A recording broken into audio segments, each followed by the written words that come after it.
And the next myth I want to debunk, right, is LeBron is not clutch and has no killer instinct. Now, this is a really easy one to debunk, actually, because you can just look up the stats and you can look at the footage, right? So I posted a link here that you can find on YouTube, and you can just search for LeBron clutch playoff moments, right, on YouTube. But there's a whole bunch of shots here. There's a 12-minute video already just from 2006 to 2018. Now there's even more, and this is only in the playoffs, right? If you're talking regular season, it's going to be like an hour long, right? It's only in the playoffs, 2006, 2018. If you're talking now, 2020, right? Because he missed the playoffs in 2019. 2020, last year, he had a bunch of playoff clutch moments as well. And then, of course, already this season, 2021, we've seen LeBron make a lot of clutch shots already, right? So yeah, in the regular season, it'll probably be like an hour long, and probably be even more now. But yeah, the video's there, the footage is there. You can also look at the stats, right? I have a whole bunch of links that show off the stats, and I can show you that Kobe, is definitely not as clutch as people think, right? So that's the other thing. It's like if people think LeBron is not clutch, and people think that Kobe's way more clutch than LeBron. But if you actually look up the stats, right, look it up. I mean, these are all the times that Kobe missed a shot, and he's honestly, if you look at the playoffs, Kobe is what 7 out of 28 in clutch shots, the last 24 seconds of when the game is tied, or go ahead shots. So in the fourth quarter, right? So yeah, like the stats are all there. So you can just look it up.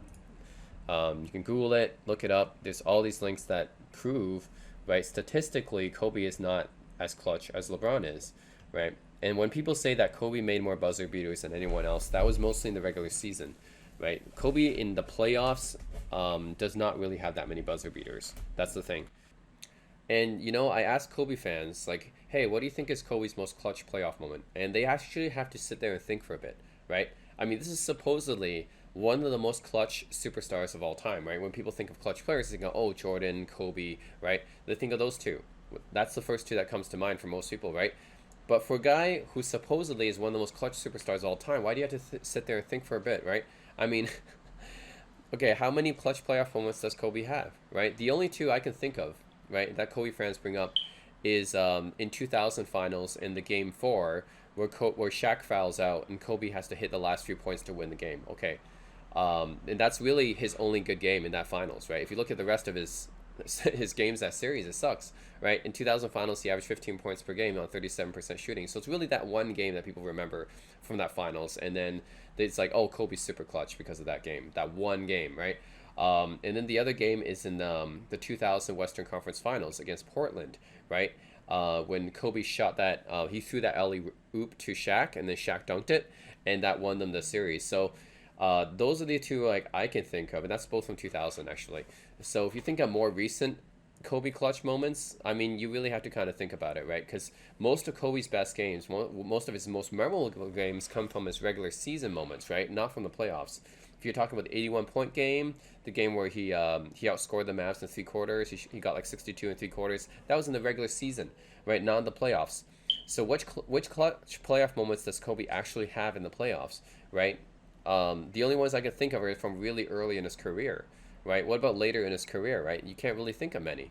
And that's the problem for a guy who's supposed to be so clutch, apparently. He doesn't really have any memorable playoff moments, especially later in his career. Whereas LeBron, I can think of off the top of my head 2 all-time great LeBron clutch moments that, Kobe doesn't have anything that compares to that, right? Like LeBron in 2007, when he was against Detroit, he scored the last 29 out of 30 points, right? That LeBron did that. Kobe never did anything like that, right? So that's one clutch playoff moment I can think about. That's like an all-time great moment.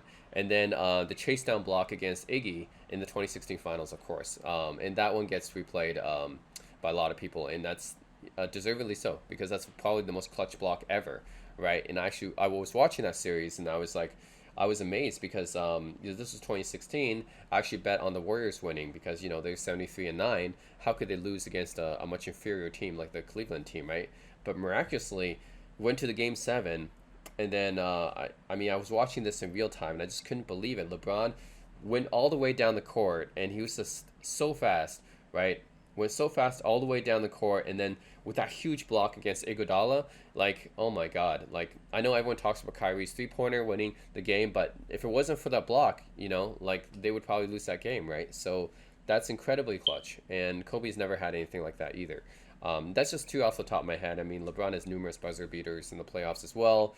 You know, obviously he always shows up in the finals. I have his final stats later on in this video.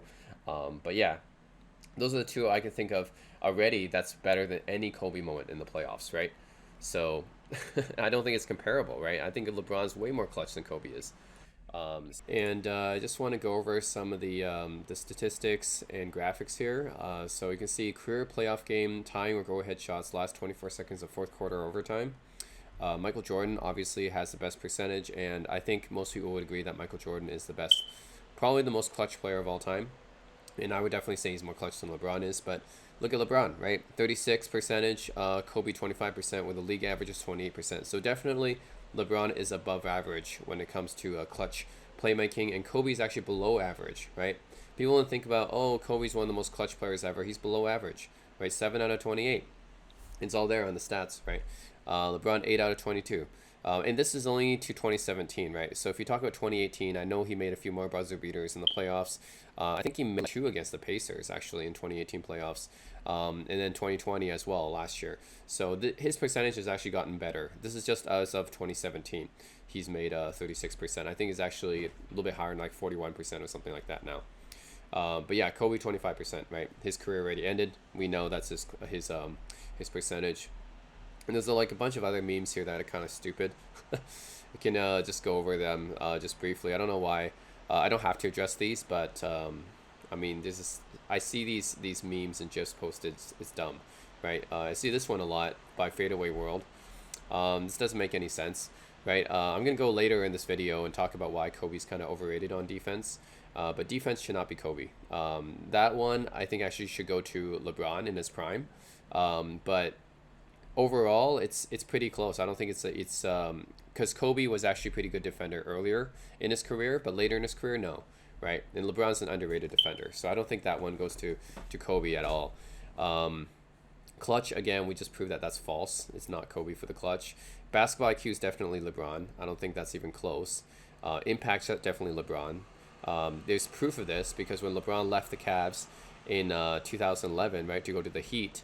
Actually in 2010, right, to go to the Heat, they went from 66 games all the way down to 19 games. So that's you can see the impact of LeBron there. They literally went from being like first seed in the regular season to going to the lottery, right? And that's how they got Kyrie. Right? They picked Kyrie as the first pick of the 2011 draft because they went all the way down to the lottery, right? And then after they got LeBron back, Kyrie actually never made the playoffs. Okay, Kyrie never made the playoffs.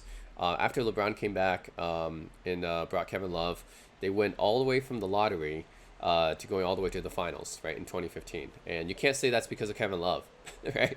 Definitely wasn't because of Kevin Love, because Kevin Love couldn't take his team to the playoffs either when he was in Minnesota. So it's definitely LeBron. So the impact of LeBron, you can feel it there, right? The impact of Kobe. We have evidence that Kobe doesn't have that much impact on his team. When you just look at 2006, 2007, 2008, right? 2006, 2007, right? I already went over a previous video before how Kobe had a bad team, but it wasn't as bad as his fans think it was. So 2006, 2007, Kobe was averaging like 35, 32 points a game, right? So he was in the middle of his prime there, and he couldn't bring his team past the first round, right? And in 2008, Kobe won MVP. His stats actually weren't better than in 2006, 2007, right? So if you look at his 2008 stats, it was actually lower than 2006, 2007 when he's leading the league in scoring, averaging 35, 32 points a game. The difference was they added Paul Gasol in 2008, right? They added Paul Gasol, and that brought them all the way to the finals, right? So, yeah, I mean, the rest of the roster pretty much was the same. They still had Kwame Brown, Luke Walton, Lamar Odom on the team. So in 2008, they pretty much had the same roster as 2007. And Kobe was actually, you can say just looking at the stats, he wasn't as good as 2007 or 2006, right? So what happened in 2008 was Paul Gasol, right? So how can you say a guy has that much impact? How can you say Kobe has more impact when he wasn't bringing his team past the first round until you add Paul Gasol? And literally, they keep the rest of the roster the same, right? What? Like, I would say that would mean that Paul Gasol had more impact than Kobe did, right? So and LeBron, obviously, we've seen like his impact on the Cavs when he left the Cavs 2 times, right? They both times they went to the lottery. Left it 2010, left the Cavs, went to the lottery. 2015 came back, went to the finals, and then 2019, right? He left to go to the Lakers, and then Cavs went to the lottery again, right? That's LeBron's impact. You can see that. Better scorer, Kobe. I think everyone considers Kobe a better scorer than LeBron, even though Kobe averages less points per game, and it's probably because Kobe's he focuses more on scoring, right? So he gets that 80.1 point game, scores 35 points a game in 2006. So because he focuses on scoring, but LeBron actually has a higher points per game average and more points all time as well, right? Better career. I don't know what this even means. What does it mean? What do you mean better career? Like rings? That's pretty much the only thing Kobe has over LeBron, because LeBron has more MVPs, more Finals MVPs. Like, is it just rings? I guess better career. One-on-one game, I'm not sure. Like, I don't even know how you would judge that. I'm not sure who would win one-on-one, but that's weird that they have that even in there, because basketball is played 5-on-5. Footwork, loyalty. So the loyalty thing is kind of dumb as well, because like I already said in my other video, like Kobe actually asked for trades many times when he had a bad team, right? So when Kobe had a bad team, he asked for trades many times. Go for Chicago, Detroit, even Cleveland, right? Like he asked to, I think even the Clippers. There was a rumor that he wanted to get traded to Clippers. This was when he had a bad team in 2005 to 2007, right? And everyone forgets about that now. But he was pretty much asking for a trade every day. So I don't. Now everyone looks at Kobe. Oh, he's loyal, whatever. That wasn't the case, right? Kobe was actually asking to be traded when he had a bad team. And LeBron never asked to be traded in 2003 to 2010. He never asked to be traded, right? Well, he just became a free agent, decided to sign with another team. That was it. He never asked to be traded. So Kobe actually asked to be traded many, many times when he had a bad team. And LeBron never asked to be traded. He just left when he was a free agent. Like, that's what free agency is, right? You can choose to go for another team, right? And that's what he did, because the Cavs didn't give him any kind of support for 7 years, right? He extended his contract when he was a rookie, and he kept playing for Cavs. But the Cavs management never gave him anything. So, of course, as a free agent, he has the right to leave to another team. So I don't know why this loyalty thing is just another one of those myths, right? Yep, and you look at some of the other ones. This is dumb, too. Better overall shooter. What does that mean? LeBron actually shoots better from three than Kobe does, I think. Especially this season. In 2021, he's been shooting like 40% from three. I think he had one game. There was one game a few weeks ago, I think, where he had 73% field goal percentage, scoring like 40 points, and then he was shooting 66% from three. Yep, that actually happened. So that in the 2021 season. So that happened like a few weeks ago. No one really talked about it. But yeah, he's not better overall, I don't think. LeBron's actually a better 3-point shooter now than Kobe was. So LeBron improved his shooting, right? It's just like earlier in his career, LeBron wasn't a good shooter, but as his career went on, he became a better mid-range shooter, and now he's a much better 3-point shooter as well. Superior scorer, again, that's weird because LeBron averages more points per game, has more total points than Kobe does. The footwork thing, okay, I'll give Kobe that. Better post game. I'm not sure about this because LeBron improved his post game in 2011 after he trained with Hakeem Olajuwon. So LeBron has improved his post game a lot. Discipline, I don't know what that means here. Ball handling, okay, sure, because Kobe's a guard. Better fundamentals, this is not really true. LeBron has good fundamentals too. I don't know how you're even measuring that. Better on-ball defender, it's not really the case. Later in this video, I'm going to go into why Kobe's an overrated defender. Better work ethic. I don't know. How do you measure that? I mean, they both work out, right? What do you mean better work ethic?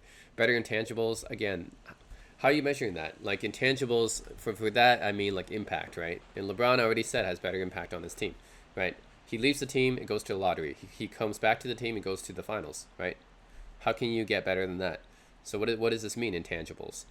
Kobe's intangibles, you want to talk about leadership? I'm pretty sure that during the last years of his career, no one wanted to play with Kobe because he was he was a hard guy to play with, and no one wanted to play with him. I remember like Carmelo Anthony and stuff. There was all these rumors about going to LA, and he chose the Knicks. And the reason is because he didn't want to play with Kobe, right? People didn't want to play with him. So I don't know about leadership at all. And he blames his teammates when they lose. So, I mean, you can look it up. He blamed Paul Gasol when they lost Game 4 to the OKC in 2010. And then, yeah, all these stories about Kobe talking, like trashing his teammates, you know, blaming his teammates for everything. You can look it up on YouTube. It's all there. Smush Parker has been trashed so many times, right? I don't know about this intangibles thing, right? LeBron's definitely better for his teammates, right? I don't think he blames his teammates for every loss and stuff like Kobe. But Kobe, you can literally find all these videos. I mean, you can find footage because it actually happened, right? He blames all his teammates for his losses, right? You can find that. Blame Smush Parker, Paul Gasol, Kwame Brown. You can find that on YouTube, right? I don't know how blaming your teammates is a better intangible, right? Or better leadership. Has killer instinct, again, mentally tougher. This stuff is all, I don't know, it's like all buzzwords, right? Oh, he's a cold-blooded assassin, Mamba mentality, killer instinct. What does this mean? How can you even measure that, right? How can you judge that? Killer instinct or mentally tougher? What does that mean? Does that mean taking the last shot every time? Like, does that mean just shooting more? What does that mean? More clutch? More clutch? I mean, this is false, right? We already went over like why Kobe isn't as clutch as people think, right? Better leader. This is, again, I've already explained why Kobe wasn't a better leader, right? A guy who publicly trashes and blames his teammates for every loss, that's a better leader. I'm not sure, right? Guy who chases away free agents from playing with him. Dwight Howard left the Lakers as soon as the season was over because he was having fights with Kobe, right? Kobe basically ruined Dwight's career until LeBron revived it by getting him a ring. He ruined Smush Parker's career. He ruined Kwame Brown's career. He ruined all these guys' careers, right? So I'm not sure about the better leader thing.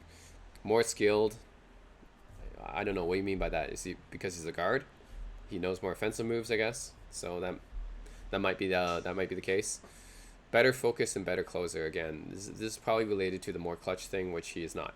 So yeah, the only things I would agree with here are better footwork, probably because he's a guard. Post game, up for debate. Discipline, again, up for debate. I do like Kobe's work ethic. I think that's really good. I'm not sure if it's better than LeBron's, but he definitely has a good work ethic. On-ball defender is up for debate as well, because I'll go later in this video while Kobe's an overrated defender. Better ball handling because he's a guard, sure. More skilled, arguably, on the offense. Again, like all the rest of the stuff, like it's just false, right? So there's only a few on here I agree with. So, and then in the 5 championship rings, this is actually 4 championships now. 5 championships, one of which he averaged 15 points per game in the finals in 2000 against Shaq's 38 points per game. Right, you gotta take that into account. One of these rings, okay, I agree. 2001, 2002, it was a lot closer, but 2000, Kobe was averaging 15 points per game with 37% shooting. Right, Shaq was averaging 38 points per game, like 16 rebounds. It's not even close for that one ring, right? And LeBron has 4 rings, all 4 Finals MVPs, right? So, yep, just gotta like talk about these memes and how false they are. So yeah, there's all these other links here that show up. If you want to look at elimination games, I posted the elimination game stats here. LeBron does way better in elimination games. Kobe's 8-11 in elimination games. LeBron is 12-9. I think all this LeBron is not clutch stuff came from 2011 finals. That's really it. That's the only time when LeBron did not really step up. And all his LeChoke, LeFrozen, all these like terms for him, all this LeBron is not clutch thing, it came from that one playoff series, right, in 2011. That's it. That's just that one playoff series. And every other playoff series, LeBron has been clutch and LeBron has elevated himself. It's just that one playoff series in 2011, he did not elevate himself. And then that gets remembered forever, basically.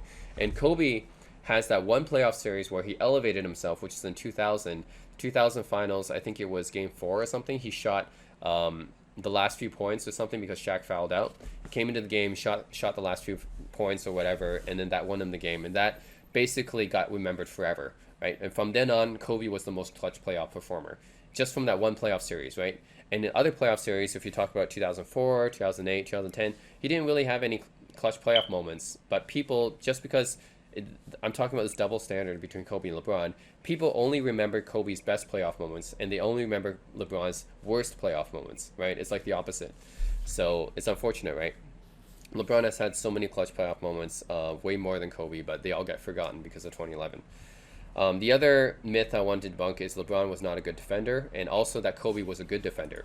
The thing about Kobe is that he was an overrated defender, and we already talked about, me and Eric already talked about this in our video, but there's numerous instances that back this up. If you actually look at the footage, especially after 2003, I would say Kobe was not very consistent on defense at all, especially in the off ball, right? On ball defense, he can be very, very streaky. Like sometimes he might have the focus, but other times, you know, he doesn't have the focus at all. And you can see this in the different video clips. Let me show you that. If you just look on YouTube, you see 2010 NBA playoffs. B-Ball Breakdown does one where Kobe has poor effort on defense. If you look at this one, this video, you can see how LeBron James defense in action. And then there's other videos you can watch where Kobe was very unfocused, inconsistent on defense. And in the off ball, he was pretty much, his off ball defense was pretty much non-existent, right? After 2003. So the thing about Kobe's all defensive selections, because that's what people looks at, right? People look at Kobe's 12 all defensive selections, 11 first team, 11 first team all defense, right? Which is basically bullshit because they gave it to him out of reputation. If you look at this, this article, you can look at the defensive regular adjusted plus minus for every player. You can see that this is the defensive plus minus, right, for every player, and you can see that Kobe is dead last in 2011, right, and he got voted first team all defense that year, even though he was dead last in the league. So that goes to show that a lot of the Kobe's like all defensive awards are basically BS, right? They gave it to him out of reputation more than anything. I think Kobe has his reputation as an intimidating defender, even though he didn't actually back it up very much. But it's just his reputation. So that's why they gave him all these all defensive selections. And LeBron has 6 all defensive selections too, by the way. But people almost never name LeBron as an all-time great defender, even though he is, right? I have all these links posted. You can see this, just tons of evidence, statistical evidence, or you can look at footage, right? Empirical evidence. You go to Backpicks, for example. You can see a lot of different analysis already, a lot of different articles about LeBron's underrated defense, right? So, I mean, you guys can just go to all these links, you can Google it. It's all there. I mean, just the proof is there that LeBron is an underrated defender and Kobe is an overrated defender, right? So all these all defensive selections that Kobe got were basically unmerited and undeserved.